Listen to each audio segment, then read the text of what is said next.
SportsGrid college football today, and away we go. And by the way, Joe, just a few weeks ago was week number 0. Feels like we might have a week number 0 today. The Army-Navy game, you got to love that. We got a bowl game today, but also more important issues are who's setting up in the college football playoff and how we got there, Joe. How did we get to this week, me and you, huh? Well, we didn't. We haven't talked since they came out on Sunday afternoon with the ranking. And you were pumping up the Notre Dame Fighting Irish, remember? Fell right off a cliff. Sammy, do we have a slide of Donnie with a tombstone with Notre Dame? Of the first show where I said Miami gets in the college football playoff? Do we have that one? Do we have amazing circumstances, a lot of controversy, a lot of debate about whether Notre Dame, Miami, Alabama should have been in? I'll say this. Alabama did not look good in the SEC championship. They got boat raced by Georgia. This is not the same Alabama team, in my opinion. But, again, putting a 3-loss team that was ranked first in the SEC championship, they were the 1 seed. You can't really fault them. The problem remains head-to-head matters, and that's why, in my opinion, Miami got in. Well, let's go over it, Joe, because we're going to start there. And it's great, a hot topic here, because we are the college football show. Last week, we had the show on Saturday. We were waiting to see who was going to get into the college football playoff. That took place at 12 o'clock. And I got to tell you, Joe, first inclinations watching, because we are handicappers. We understand how the markets move and how they adjust. You had minus 3,000 as a favorite for Notre Dame to get in. And they might as well paid for that gravestone right there at this point because they weren't getting in. But how did you feel about that? Because I know you were actually live on a football show, on an NFL show. I'm saying, okay, I'm tracking it by 15-minute intervals or 5-minute intervals. 15 minutes before the show, 10 minutes before the show, 5 before the show, and right when the college football show kicked off. Notre Dame was into me, Joe. Shocked they got left out, to be honest. Yeah, I mean, when you see minus 3,000, and we saw it a couple of years ago with the whole Florida State situation in Alabama and what transpired back then, just 2 years ago, there was market movement. But, are there insiders outside the playoff committee that knew? I don't know. Or is it just people taking a shot, knowing that it's going to come down. It's almost like a horse race, right? Yeah. You have 2 minutes. You know they're going to release the rankings. Why not try and push the market and potentially steal value, right? I mean, you and I are on air, and Kevin and I were on air, and you're watching minus 3,000. Nobody in their right mind is betting Notre Dame at that point. All you're thinking about is Notre Dame is in. When you see minus 3,000, who are they going to play, and what is the seeding? And then it shocked everybody. Miami gets in. And that was – Miami got in, Donnie, because of what transpired in the ACC championship. Sure, I believe it. Virginia wins that game. It could be a different animal, but the Canes have another life. Can they step up? You were 1 for 2. Bang. But you sold Miami – and you started on the Notre Dame. I had my hand over the button the whole year. Hand was over the button. You ran yourself right into the ground. By the way, I cashed out on Notre Dame before the playoff committee, bought Miami before it came in, a double whammy winner here. But if we are honest here of how this all actually went down, let's talk about what happened last Saturday with those football games. Because if you are the committee, they got their worst-case scenario for chaos because every single thing that happened through what they were talking about in the weeks previous, Joe, into consideration of, oh, no, we might have to backtrack, which means you're right about this, and I firmly believe this. If UVA ends up knocking off Duke by 1 point, they're going there, and then all of a sudden you can look at the committee and go, ACC, you got your team in. We don't have to make it so controversial. Maybe Notre Dame gets in. The minute Duke won that game, the ACC goes, you're not leaving us out of this. Yeah. So that meant that Alabama, who, by the way, looked terrible. And I was tweeting throughout the entire game, Joe, and I said to myself, you know what? If they hang close, they're probably going to get in. They got smoked, looked like they didn't deserve to be there, Joe. How did you feel about Alabama not even moving down in the polls after that lackluster performance? Well, that's a typical – I don't know who Alabama has pictures on, but it happens during the Nick Saban era. They have a bad loss. They fall 2 spots and still in contention for a college football national championship. It's amazing how Alabama never gets – knocked around when they have these losses. It's always the silver lining, right? And they set that up with the Iron Bowl. When you heard them talk eloquently about how Alabama looked fantastic building a first half lead against a 5-7 Auburn team, it just goes to show 2 things. the playoff committee in these rankings are a complete joke. They're like reality TV. Correct. And I actually believe that they don't watch the games consistently enough week to week, Donnie, that when they put out rankings, they're like, oh, you know what? We'll just fix it next week. But they did it so bad, the first and previous ranking, that they got backed into a corner, and then they had to dig themselves out.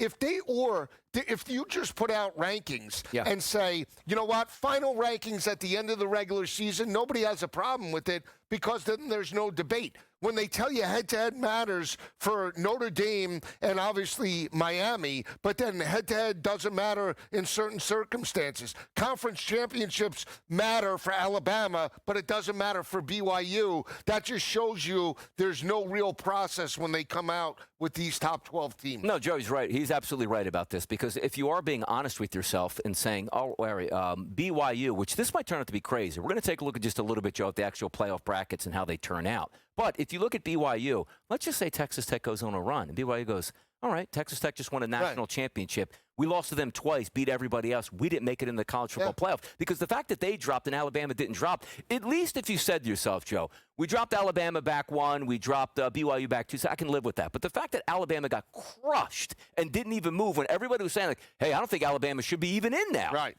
Yeah, and 3 losses, that was always the outlier, right? Mm-hmm. Can a 3-loss team make the playoff? Or are we going to see a 4-loss team when it was 4 back with Auburn and Georgia playing? I think it was, 2016, 2017 in that year with Gus Malzahn. Yeah. But, you look at the circumstances and you look at Alabama, this is not a dominant football team. No, this is a team that lost to a 5-win football team in Florida State week 1. They just didn't lose, Donnie. They were 14-point favorites and got abused in that game. Yep. They got abused by Georgia. They lost to Oklahoma at the end of the regular season in their building.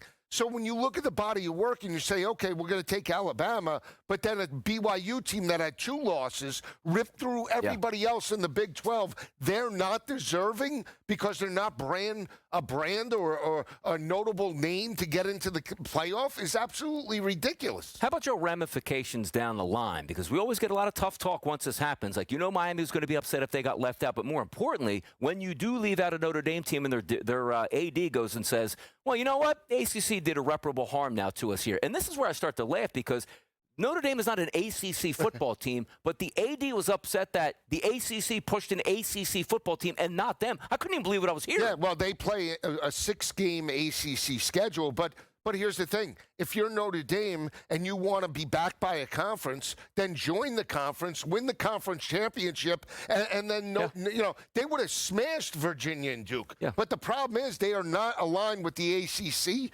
full-fledged. They want to have those meetings with, Michigan potentially and USC and all the teams that they play and generate revenue, in recent years. And that's why they just want 6 games, and they'll probably never join a conference. And next year now, they're guaranteed if they're in the top 12, Donnie, and we expand to 16 or 24, they're going to be in the playoff no matter what. So what's the benefit to actually go to a conference at this point? There is no benefit to them going to a conference, because now once they sign that new treaty, as we like to say, where now if they're just ranked in the top 12, doesn't matter what anybody else does, they're actually in it, which is interesting, which now you're talking about other conference leaders saying, we'll freeze out Notre Dame then, because this helps them and doesn't help us, because correct me if I'm wrong, Joe, the ACC would have pushed Notre Dame to get into the college football playoff.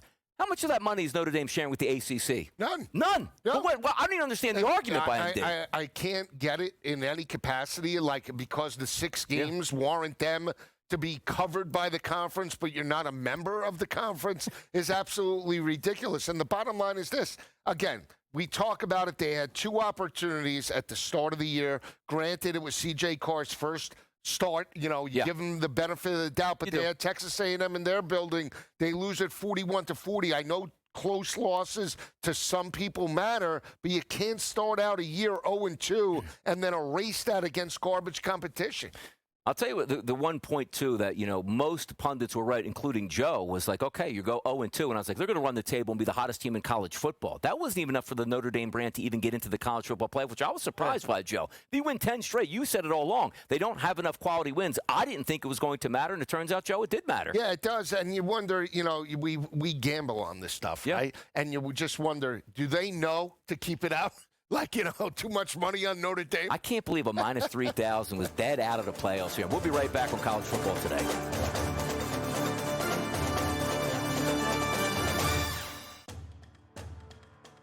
Massive budget down there in LSU, no doubt about it, Joe. But I just want to bring in, he's very close to Eddie O, too. Yeah. And Eddie O, potentially, it said he would, love a return. You bring that type of talent, another major recruiter. Yes. And Ed Ogeron back to Baton Rouge. You're going to have a fantastic NFL caliber type of staff, and they're going to hit the ground running week number 1 come 2026. SportsGrid's College Football Today. I think this is a very tough one. I haven't bet this because I still think it's that close. I would lean towards the sentiment of the voter body instead of the anointing of the new star. But at a certain point, the next 2 weeks, Drake May could be undeniable. It's really interesting market right for those two. And remember when Matthew Stafford wasn't going to play all year? Remember in August where he wasn't practicing and now he is number 2 for MVP. So go figure. Fantasy Sports Today, only on SportsGrid. You're legendary. I'm legendary. And both of these guys love each other. Right? Cam Ward, they do. They work out. They work out. Legendary. Go ahead. Cam Ward. Yep. Shador Sanders. Yep. 250 plus and 2 tutties each. Amazing. That's nuts. What? Why is it nuts? Come on, that's crazy. Why, though? Pro Football Today, only on SportsGrid.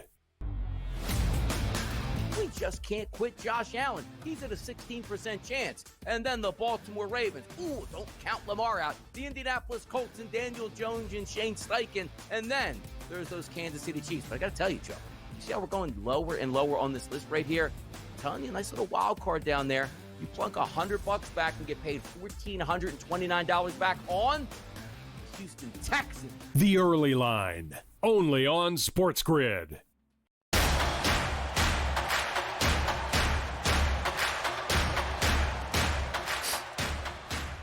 SportsGrid College Football today on a Saturday today. Army-Navy Saturday. We'll get into that game in just a little bit. Also have a bowl game today, Joe. Bowl game season has started. I'm going to ask Joe some questions a little bit later of how we can actually improve bowl season or if it's just get rid of bowl season like your boy DRS thinks at this point here. But, Joe, huge news came down this week. Now, the coaching carousel that we've been talking about for many weeks is usually, okay, coach gets fired. Yep, that's normal. Coach leaves for another job. Opening opens up here.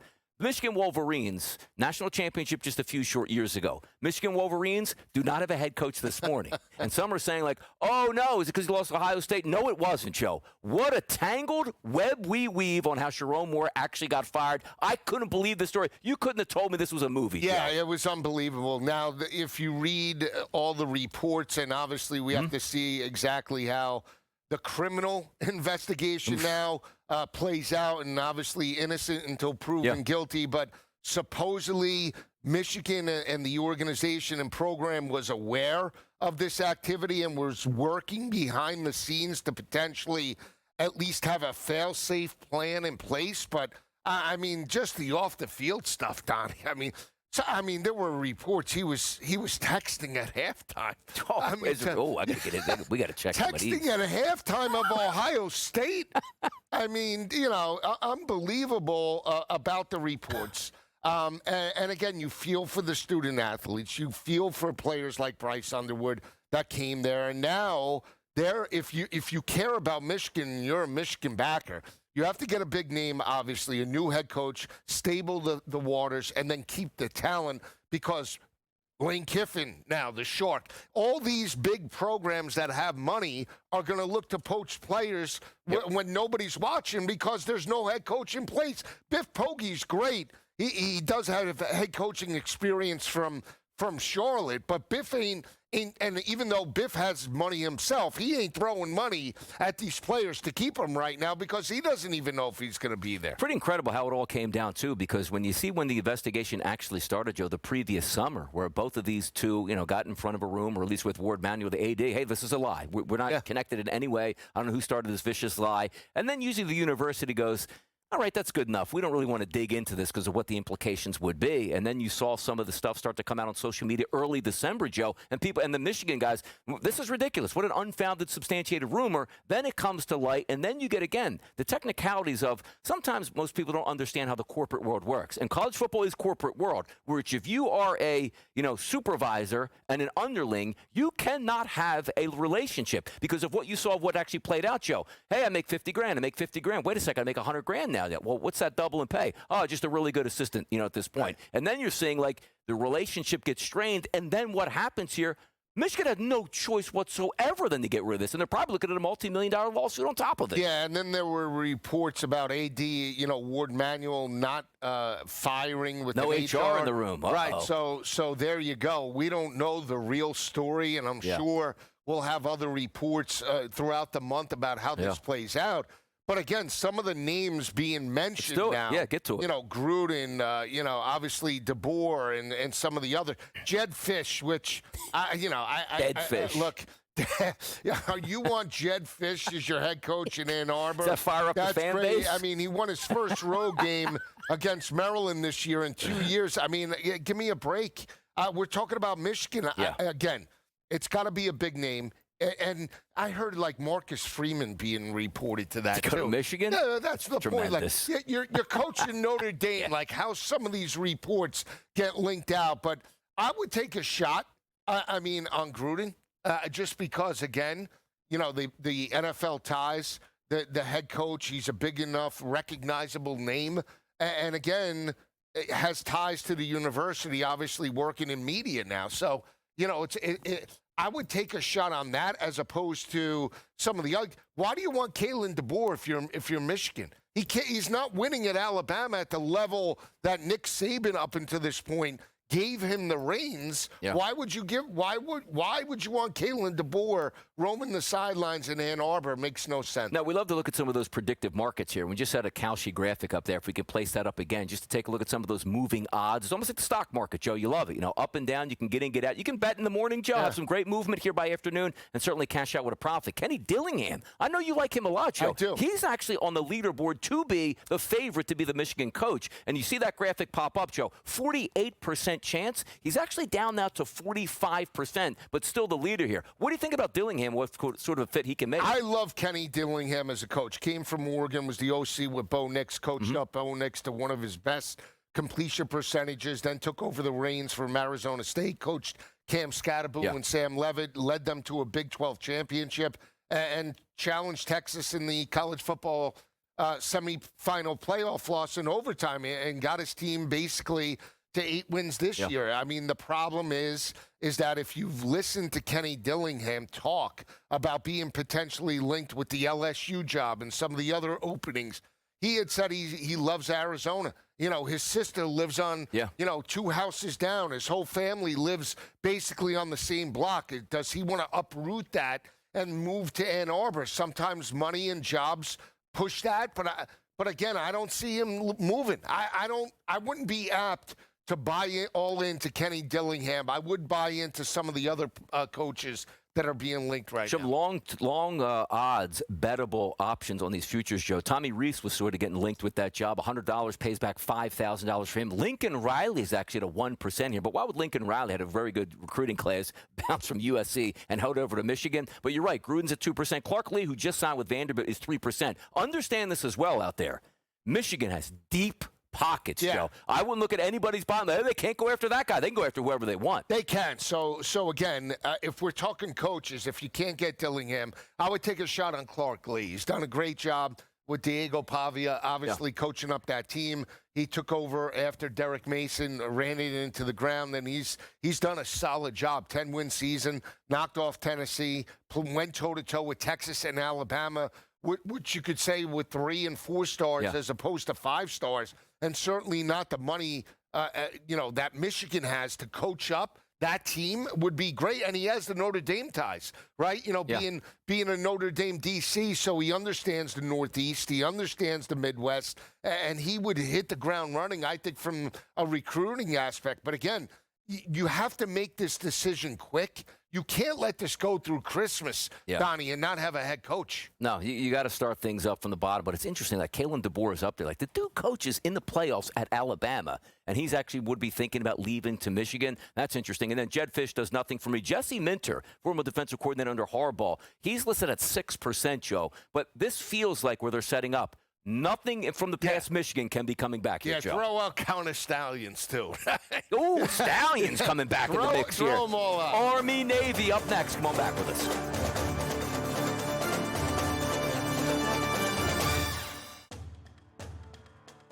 Massive budget down there in LSU, no doubt about it, Joe. But I just want to bring in, he's very close to Eddie O, too. Yeah. And Eddie O, potentially, it said he would, love a return. You bring that type of talent, another major recruiter, and Ed Ogeron back to Baton Rouge, you're going to have a fantastic NFL caliber type of staff, and they're going to hit the ground running week number 1 come 2026. SportsGrid's College Football Today. I think this is a very tough one. I haven't bet this because I still think it's that close. I would lean towards the sentiment of the voter body instead of the anointing of the new star. But at a certain point, the next 2 weeks, Drake May could be undeniable. It's really interesting market right for those two. And remember when Matthew Stafford wasn't going to play all year? Remember in August where he wasn't practicing? And now he is number 2 for MVP. So go figure. Fantasy Sports Today, only on SportsGrid. You're legendary. I'm legendary. And both of these guys love each other. Right? Cam Ward, they do. They work out. They work out. Legendary. Go ahead. Cam Ward. Yep. Shador Sanders. Yep. 250 plus and 2 tutties each. Amazing. That's nuts. What? Why is it nuts? Come on, that's crazy. Why, though? Pro Football Today, only on SportsGrid. We just can't quit Josh Allen. He's at a 16% chance. And then the Baltimore Ravens. Ooh, don't count Lamar out. The Indianapolis Colts and Daniel Jones and Shane Steichen. And then there's those Kansas City Chiefs. But I got to tell you, Joe, you see how we're going lower and lower on this list right here? I'm telling you, a nice little wild card down there. You plunk $100 back and get paid $1,429 back on the Houston Texans. The Early Line, only on SportsGrid.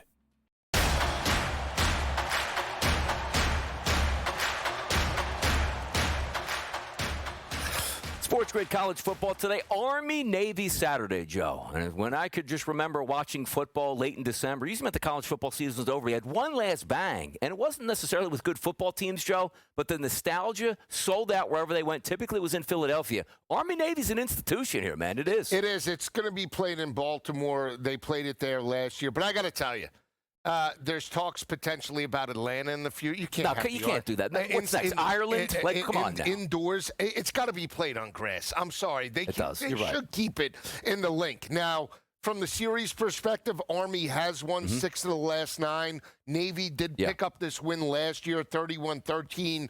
It was like 16 straight unders. Then they went into overtime like 4 years ago. I was on the over, but I altered it all the way up to like 45.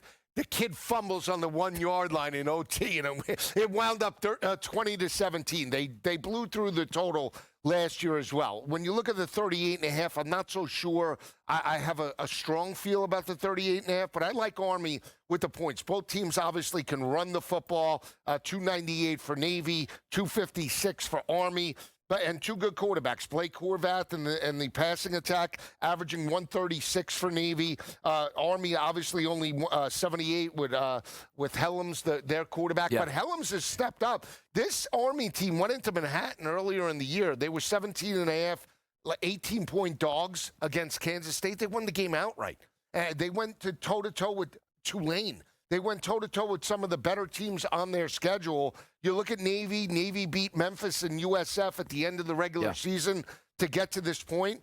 Army has 6 wins. I like the points here in this matchup. I think they can match up well, score. I don't know if we get to the total, but give me Army outright. Yeah, we'll take a look at that too. But, Joe, just like the pageantry like around the game, the midshipmen line in there, the cadets come in way before the game, an hour early. The president who will sit on one side and then go to the other side, just that, talk to him before the game. We'll see if that happens again today. But also, Joe, one of the things that I love about this game is the uniform combinations that both of these teams have. Yeah, so what are they rocking today? I didn't look at like I saw them, they're nice, but like I went back and because usually to me, Joe, Navy wins the uniform battle. Like I don't know who their designers are on their side, but they're fantastic. Like I went back to 2020 and 2012, my 2 favorite uniforms for Navy here. But every year I like to see what they do, and also like the storyline behind the uniforms. Like, hey, just throw it through a graphics machine and AI it and come back out. Like it's like, hey, this commemorates the battle in like 1879. Like they do a lot of really cool stuff with that. They come out with, like Navy does have rocking uniforms. I mean, Army comes out usually with the camo and everything else. But Army, Monken and that team are blue collar. He's done a really nice job there. And again, they step up. And when you just look at defenses, that's where I give still the slight edge to Army in this matchup. But I usually they tweet them out, Donnie. Yeah. I haven't seen anything. I have seen them. They're not as stunning as sometimes they typically are, but obviously pretty good uniforms as is. Yeah, pedestrian. No, they're pretty sharp ones, but every once in a while, it's 126 meaning between them. Yes, but I think Navy's uniforms have the 250 on them today.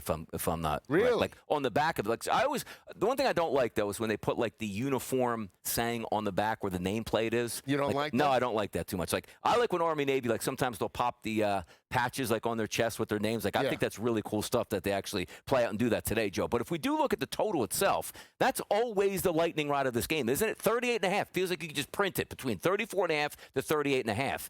Why can we never go over? Now, we are handicappers. We understand why, because the operations on offense are let's get 9 plays, let's eat up every second we can, and then we might punt the football from the 50. Yeah, I mean, when you have 2 run-heavy offenses, especially with college football now, the clock doesn't stop after a first down. It only stops after a first down in the final 2 minutes of the game. So that game and half. So that's what's changed. And when you have teams that are very disciplined without any penalties as well, that takes time of possession, and there you go with an under. And again, we always talk about playing triple option, right? All right, triple option, when you face it on a short week or you never faced it before, you could be exposed, whether it be in the Conference USA, American Athletic, especially these teams. But these teams work against the triple option every day in practice.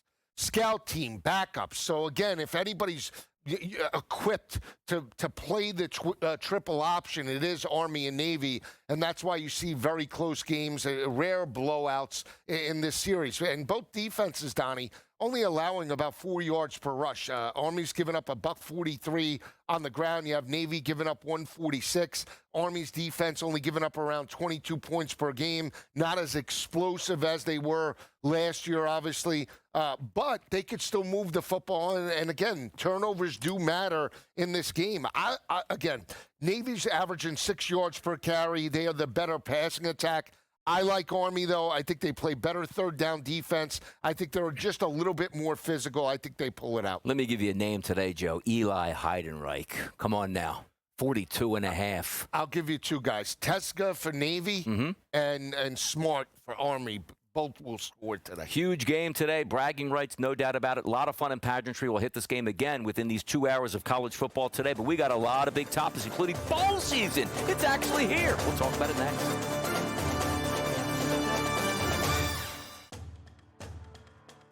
Massive budget down there in LSU, no doubt about it, Joe. But I just want to bring in, he's very close to Eddie O, too. Yeah. And Eddie O, potentially, it said he would, love a return. You bring that type of talent, another major recruiter, and Ed Ogeron back to Baton Rouge, you're going to have a fantastic NFL caliber type of staff, and they're going to hit the ground running week number 1 come 2026. SportsGrid's College Football Today.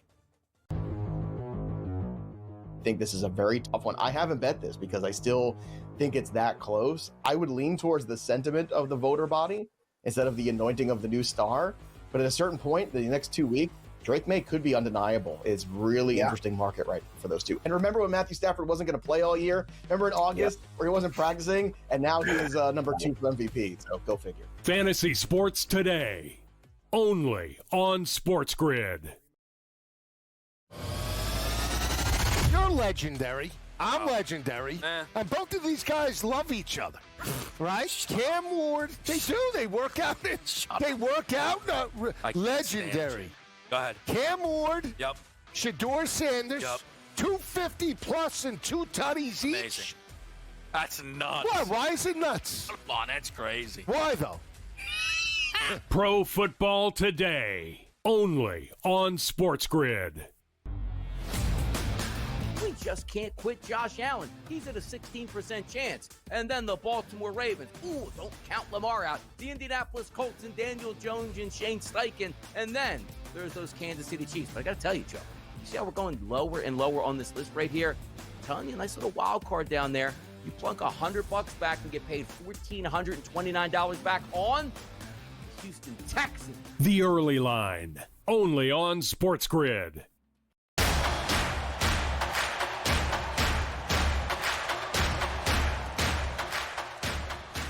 All right, let's have at it here. SportsGrid College Football Today. Joe Lisi, Donnie Rightside. Sometimes we're friends, sometimes we're foes at this point. And we probably might be a little bit foes. What do you mean foes? We might be foes. I don't know. There's a lot of things behind the scenes Joe sells me out for. Like what? I don't know, like I'm on this show, not another show. You never know. You know what I mean? So, and that was my doing. I think so. I think you got a lot of pull in this network here. But that's why you're on College Football Today, because we love to get the topics that actually matter out into the public place. Sure. You know me from years, Joe. When I was actually growing up as a kid, and yes, it wasn't in the 1940s, you know, talking about the 80s and the 90s, bowl season was a big deal. Like, you look forward to bowl season, not only as a player, which, again, I wasn't a player, but as a fan. Like, hey, look at that big bowl game coming up. The bowl games, to me, are meaningless, but there are football games that will be played. Boise State's going to play Washington today. But before we get to the game itself, Joe, your thoughts on the bowls and how we're progressing now and what the meanings are and how we should attempt to approach these. Yeah, it's not good. And again, it's not. And I'll just say this, that Rick Neuheisel came out earlier. Yes. You know, and he had said, let's play the bowls in the start of the year. If that's going to save the bowls, Donnie, I'm all for it. You need the bowls. And I do feel for the local economy. Stop. You don't feel for the local economy. These cities rely. They don't rely on none of this. Okay. None. So you're telling me like Phoenix can't exist unless they get a bowl game. First of all, LA Phoenix won't be LA if they can't get a bowl game today. What about you, Texas El Paso with the Sun Bowl? What about Boise, Idaho for the you know how many potatoes they sell? They got enough money. The Liberty Bowl, the Independence Bowl. Is that Philadelphia, the Liberty Bowl? Where is that? Those are the small markets. The major cities like the LA and Phoenix, they'll be fine. But we're talking about the smaller markets. Birmingham, like we mentioned, those markets depend on the revenue from hotels, from people going to. Nobody even goes to these games. Donnie, come on. They get the money through media rights too. I mean, what are you talking about? Yes, it does. They get sponsorship. They get marketing. They get all this stuff to put on a bowl game, and it matters. It does matter to people. And it matters. It used to matter to the players. What about coaches? You can't tell me that if you're a head coach like Greg Schiano and your team is 5-7, you get invited to a bowl, all of a sudden you just want to take the cash and move on. Whatever happened to developing players to get them ready for spring ball? We don't do that anymore. We don't.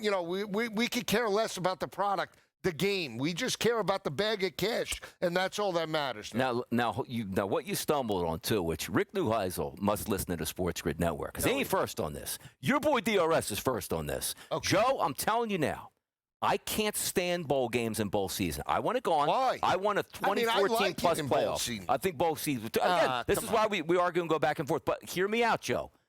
You put the bowl games for week 0. I'm all in.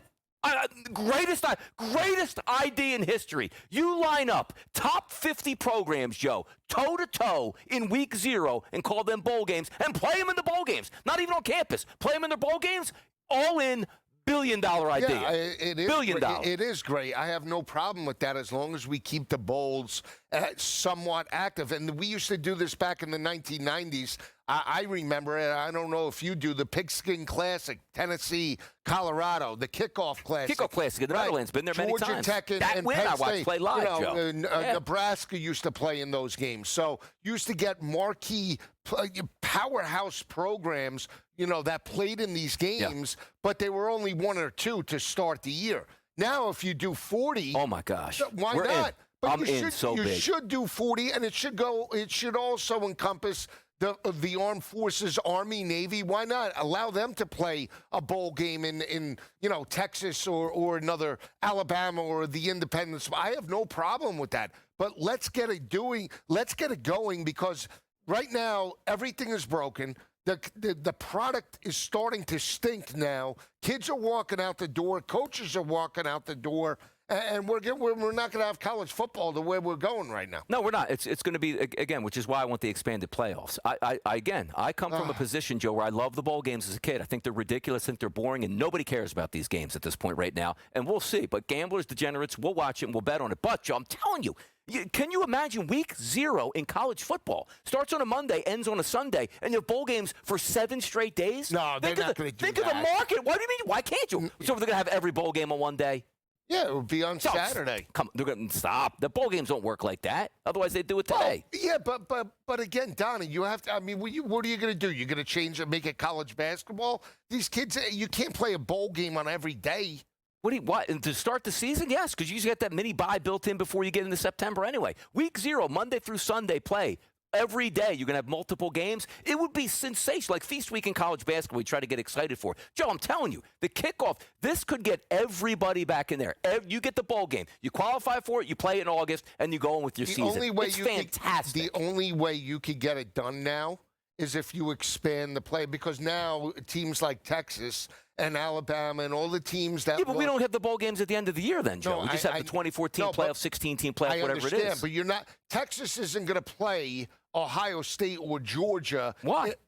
Because they got snubbed this year, and they in their minds, they believe it happened because they scheduled Ohio State. So they don't want to schedule any tough competition out of conference because they feel it hurts them. I know exactly where you're coming from. In order to have the bowls earlier in the year, then you have to expand the playoff to at least encompass 7 now SEC teams, and now all of a sudden... What happens if you do the week 0, Joe, and it doesn't actually count against you? Your record's there. Now it's not going to count against you? The bowl games don't count anyway now either. What's a bowl game count for now? Nothing. 0.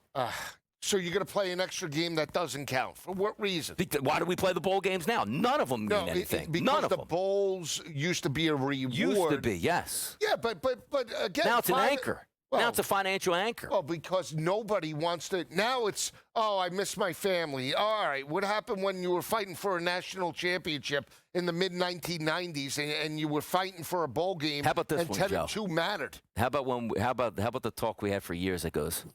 Can't have a college football playoff. These kids got to study in December. Yeah. Whatever happened to that one? Ain't no studying going on now anymore. No, that's it. It's professional. That's it. Kids go to school. They get bags of cash. They play, and they don't even do the athletic, the academic standpoint. All right. It is you ready to get to a bowl game today, Joe? It's in L.A., by the way, too. Yeah, last one. Boise State, Washington. Fantastic. Last one. Get it out of the way. Well, it's Boise, get 9.5. Let's go. 52.5. Big-time price points here today, Joe. Washington's going to level up today because I'm telling you, that quarterback, Joe, longest rush. That's the prop, baby. Look at him. DeMond Williams. Look at DeMond go. I like DeMond for an anytime touchdown today. Again, the problem that I have with back in Washington is, again, their head coach has one foot out the door potentially. Boise State regrouped after the loss midseason to Notre Dame. They've won 3 straight by an average margin of victory of 15.3 points per game.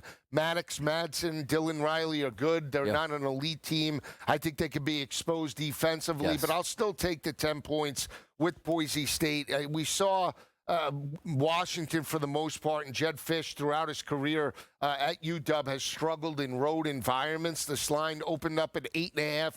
We're seeing, like in some books, 10.5 across the board. I like Boise State with the points. Total-wise, this has typically been an under. Last year, I believe, was Cal and UNLV. trended under. I lean to the under. I don't love it. If it got into the mid-40s, that might be an area to potentially pull the trigger. Yeah, when I look at these games too, Joe, bowl games, I usually tend to lean towards the over because what do you have to lose? Hey, 3rd and 1 or 4th and 1 on our own 40. Some of these kids check out the offensive game plan. They do. They check out. False start. You watch these games. You don't even know if Damon Williams is going to be there next year, right? Yeah. The problem is he plays a half, and that is the problem when you have marquee talent playing in insignificant bowl games now. You don't know what's going to happen. Cam Ward didn't play the second half of the bowl game against Iowa State. Yeah. So really tread lightly with some of these bowl games. I do like Jonah Coleman. If he does play, he was nicked up at the end of the regular season, but Dylan Riley's rushing attack, I think could blow through that. Madsen through the air, I think he can get through his total. I'm leaning all to Boise State.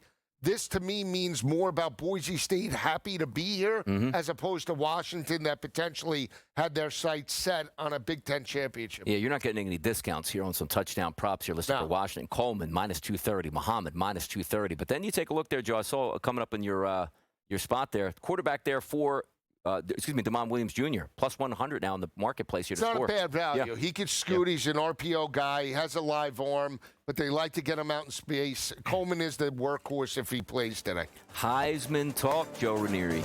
Oh, Joe Ranieri, Joe Lisi. How about that? It's on the network, man. We're out of here. Get out of here. Massive budget down there in LSU, no doubt about it, Joe. But I just want to bring in. He's very close to Eddie O, too. Yeah. And Eddie O, potentially, it said he would, love a return. You bring that type of talent, another major recruiter. Yes. And Ed Ogeron back to Baton Rouge. You're going to have a fantastic NFL caliber type of staff, and they're going to hit the ground running week number 1 come 2026. SportsGrid's College Football Today. I think this is a very tough one. I haven't bet this because I still think it's that close. I would lean towards the sentiment of the voter body instead of the anointing of the new star. But at a certain point, the next 2 weeks, Drake May could be undeniable. It's really interesting market right for those two. And remember when Matthew Stafford wasn't going to play all year? Remember in August where he wasn't practicing? And now he is number 2 for MVP. So go figure. Fantasy Sports Today, only on SportsGrid.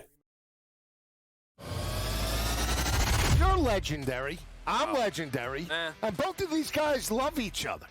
Right? Cam Ward, they do. They work out. They work out. Legendary. Go ahead. Cam Ward. Yep. Shador Sanders. Yep. 250 plus and 2 tutties each. Amazing. That's nuts. What? Why is it nuts? Come on, that's crazy. Why, though? Pro Football Today, only on SportsGrid. We just can't quit Josh Allen. He's at a 16% chance. And then the Baltimore Ravens. Ooh, don't count Lamar out. The Indianapolis Colts and Daniel Jones and Shane Steichen. And then there's those Kansas City Chiefs. But I got to tell you, Joe, you see how we're going lower and lower on this list right here? I'm telling you, a nice little wild card down there. You plunk $100 back and get paid $1,429 back on Houston Texans. The Early Line, only on SportsGrid.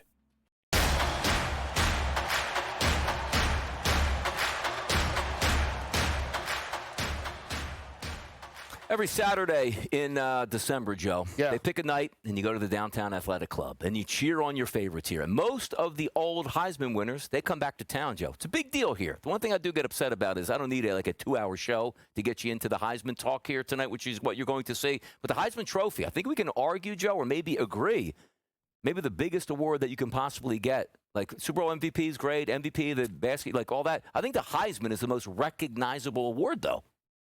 No, it is, and I'm just looking at some interesting information. Whoa! I was looking at Diego Pavia and Fernando Mendoza walking down Times Square for tonight.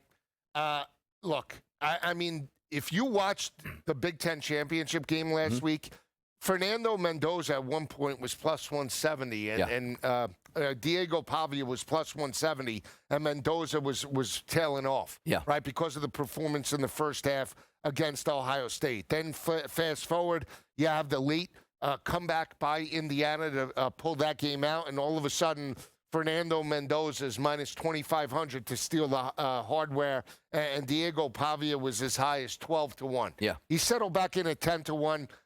Look, it's a popularity award.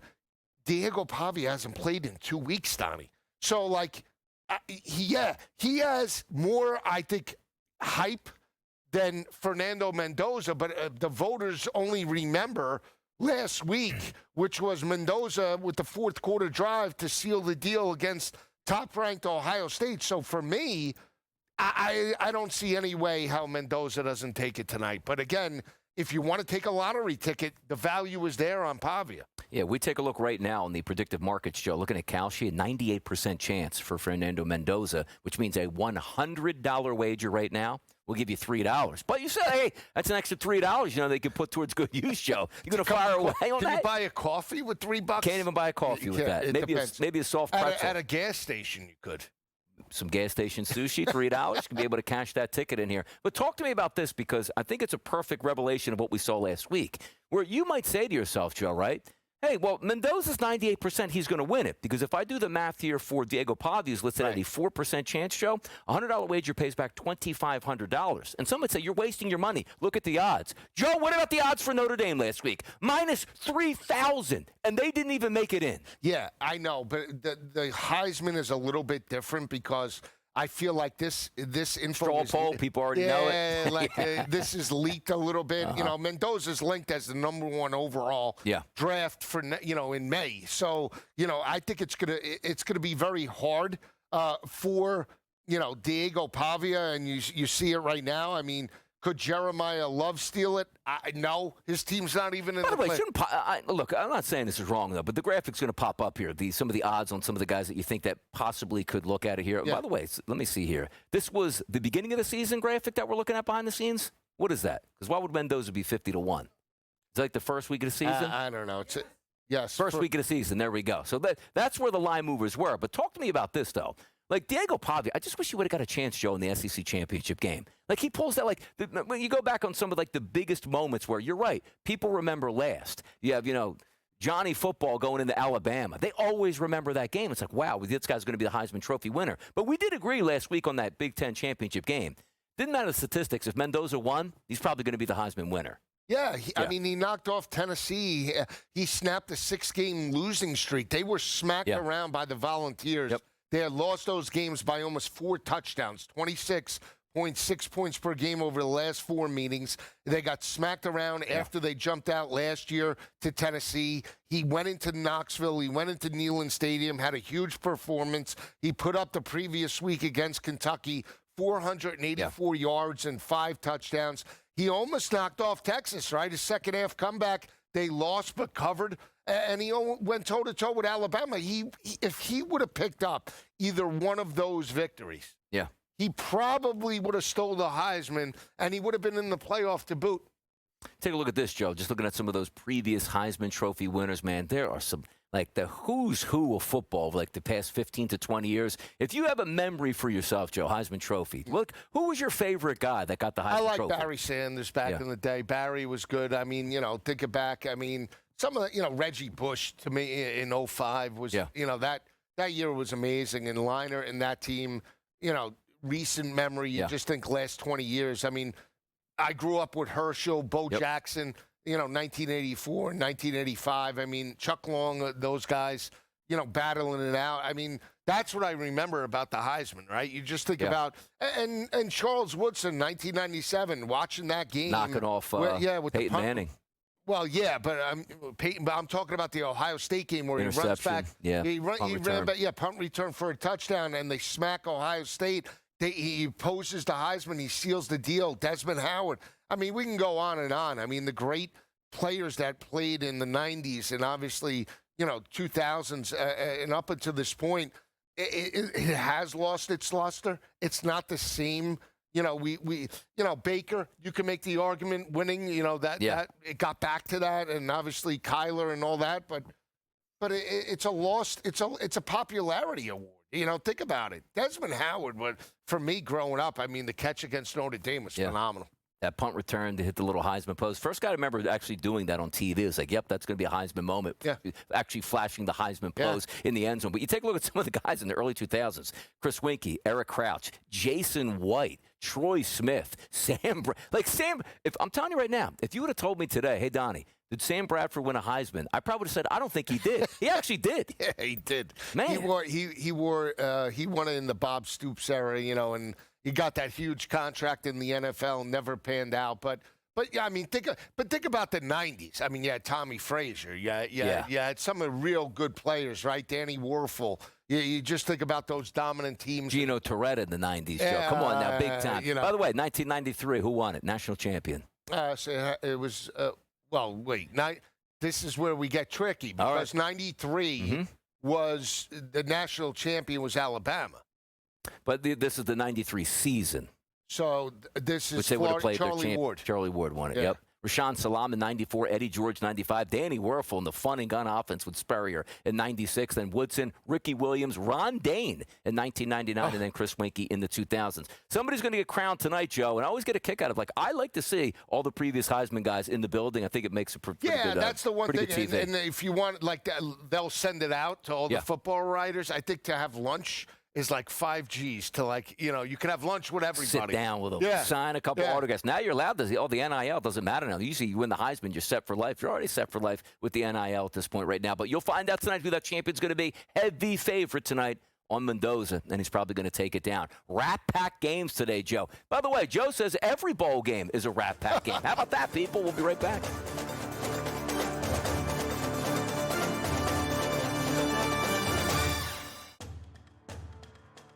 Massive budget down there in LSU, no doubt about it, Joe. But I just want to bring in, he's very close to Eddie O, too. Yeah. And Eddie O, potentially, it said he would, love a return. You bring that type of talent, another major recruiter. And Ed Ogeron back to Baton Rouge, you're going to have a fantastic NFL caliber type of staff, and they're going to hit the ground running week number 1 come 2026. SportsGrid's College Football Today.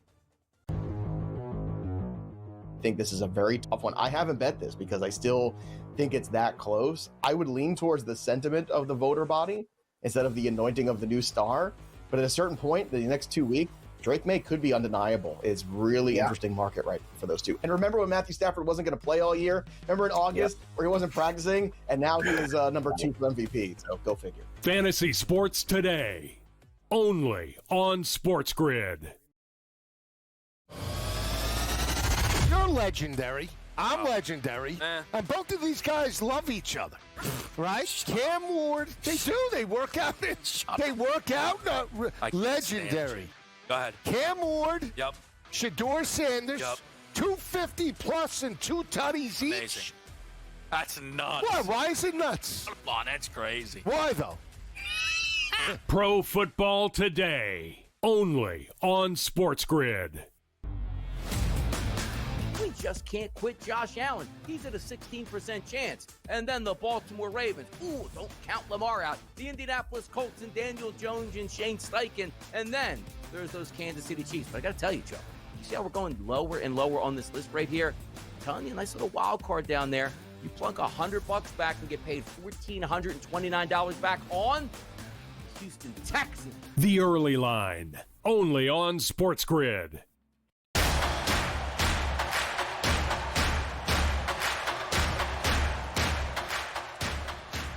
SportsGrid College Football Today, one of our favorite segments is the Rat Pack, Joe. Typically, we're dealing with Georgia smoking out like the Citadel or something like that. But now we're getting into the FCS competition, who, by the way, a little disrespectful here to call these Rat Pack games. You know why, Joe? Why? They got a full playoff. They don't mess around with a committee.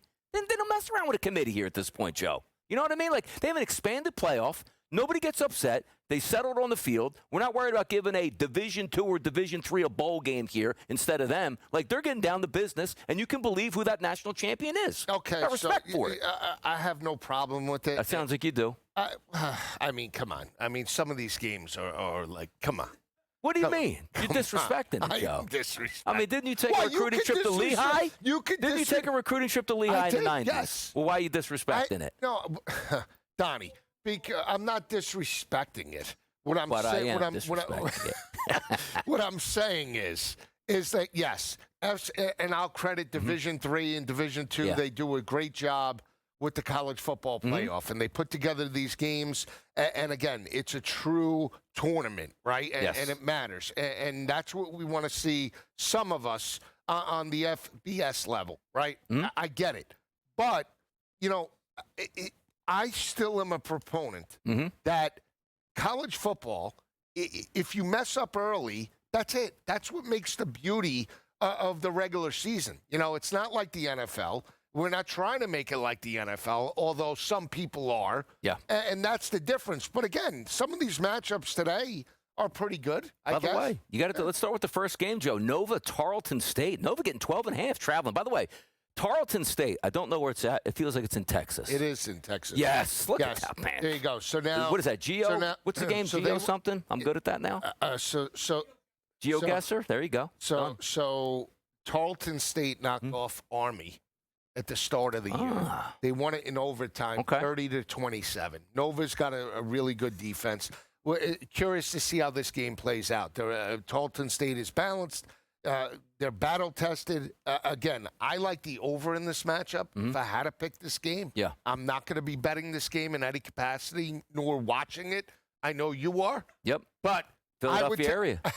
I'm going to give you some trivia next, too. Keep there going. you go. I would take the over in the match. All right, ready for some trivia? Yeah, sure. Give me some Villanova big-time football players of the past. Brian Westbrook. That's one. Got one more in you? Come on. Hall of Famer. He's on TV. He's on another broadcast network on NFL Sundays. It's an Eagle? No, not an Eagle. Played for the Raiders. Played for the Hall of Famer. Hall of Famer? On TV right now. Nice box cut. Charles Woodson. Nice box cut. Charles Woodson played for Villanova. Howie Long. That's right. I forgot. There we go. A little old Howie Long. Right. Old Howard. Brian Finneran. Remember that wide receiver? I think he might have came from Villanova, sure? too. Yeah. Yeah. Look that up in the back. Brian Finneran, from where he came Cleveland? from. I think he played for the Eagles for a little bit, but he probably made his way around. Brian Finneran was a Cleveland Brown with Webster Slaughter. No. That wasn't.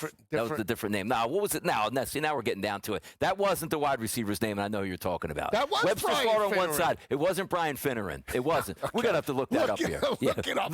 Look, there was that. Yeah. We're gonna get back to that, Joe. South Carolina State Prairie View. I know you got this game covered in the Yeah. Rat Pack. Oh yeah. Come on. Yeah. 2.5, basically a coin toss. Right. 52.5, alted higher. You know these guys are getting after it. Yeah. So okay. So let me ask you. Brian Brennan. Brian Brennan. Yeah, go ahead. There you go. All right. Brian Finneran. There you bro. Brian Brennan. I like the under in the matchup. I'm not batting this game in any capacity. Again, I just want people to tread lightly here. But I would lean to Prairie View in the match. South Dakota State, Montana. The Grizz, Joe. They play good. By the way, did I see the video of where the Grizz play, like right next to a mountain with their stadium? Now, They that's showed it yesterday. Beautiful. Last week. Beautiful. It was snowing out. Grizz laying a tutty in this game. Yeah, though. I would lay it with Montana. Again, minus the 7.5. You're seeing 7.5s there. Again, I think they could throw over the top. I would take over 60.5. Again, Montana likes to score. Yeah. Give me points aplenty. By the way, bring up that previous graphic that we just had up too. Like, why is the one rat furious all season? Like, see the guy in the chain with the dark shirt? It's probably me listening to you in this segment. No. But see, okay, good. So that's me on the right, always winning my bets with cash, and that's you on the left. There, probably. Right, so who do you got to like? scalp the chain. So tell me, Montana, you got to scalp the chain. Montana, who do you like in this I'm taking the point. I'll take the points, man. Give me the points, as my pops would say. That's too many points, man. That's too many points, regardless of what's going down. My mother here. says, "Why are you always taking the points?" Lay the points and bet the better team. Just take the better team. Why are you always taking the points? Illinois State, UC Davis, Joe. We got another 2.5 out here in the streets. A 58.5. Yeah, I like UC Davis. To me, they're just a little bit more physical. I have watched UC Davis play. You watch UC Davis play? Yeah, throughout. They have played. FBS competition. Yeah. Over the previous couple of years. I think UC Davis, to me, laying the 2.5 wins it. There we go. Look at that Rat Pack special here. The way we go. By the way, who's going to be the Rat Pack like next week when it's all really good football games? The bowl games? Yeah, the bowl games. Yeah, bowl games. By the way, the bowl games should rebrand themselves as Rat Pack games. All of them. Stop. Rat Pack. Boise State today, Rat Pack game. I mean, I don't like the bowl game starting on the same day as Army-Navy. I'll say that. All right, we're going to talk Army-Navy next. At top of the hour is coming up and much more right here on the SportsGrid Network.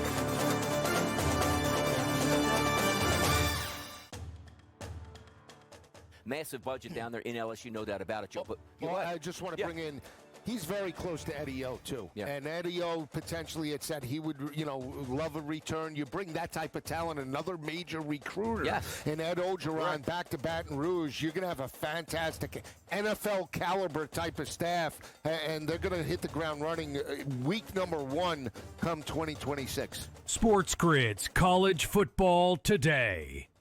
I think this is a very tough one. I haven't bet this because I still think it's that close. I would lean towards the sentiment of the voter body instead of the anointing of the new star. But at a certain point, the next 2 weeks, Drake May could be undeniable. It's really interesting market right for those two. And remember when Matthew Stafford wasn't going to play all year? Remember in August where he wasn't practicing, and now he is number 2 for MVP. So go figure. Fantasy Sports Today, only on SportsGrid. You're legendary. I'm legendary. And both of these guys love each other. Right? Cam Ward, they do. They work out. They work out. Legendary. Go ahead. Cam Ward. Yep. Shador Sanders. Yep. 250 plus and 2 tutties each. Amazing. That's nuts. What? Why is it nuts? Come on, that's crazy. Why though? Pro Football Today, only on SportsGrid. We just can't quit Josh Allen. He's at a 16% chance. And then the Baltimore Ravens. Ooh, don't count Lamar out. The Indianapolis Colts and Daniel Jones and Shane Steichen. And then there's those Kansas City Chiefs. But I got to tell you, Joe, you see how we're going lower and lower on this list right here? I'm telling you, a nice little wild card down there. You plunk $100 back and get paid $1,429 back on Houston Texans. The Early Line, only on SportsGrid.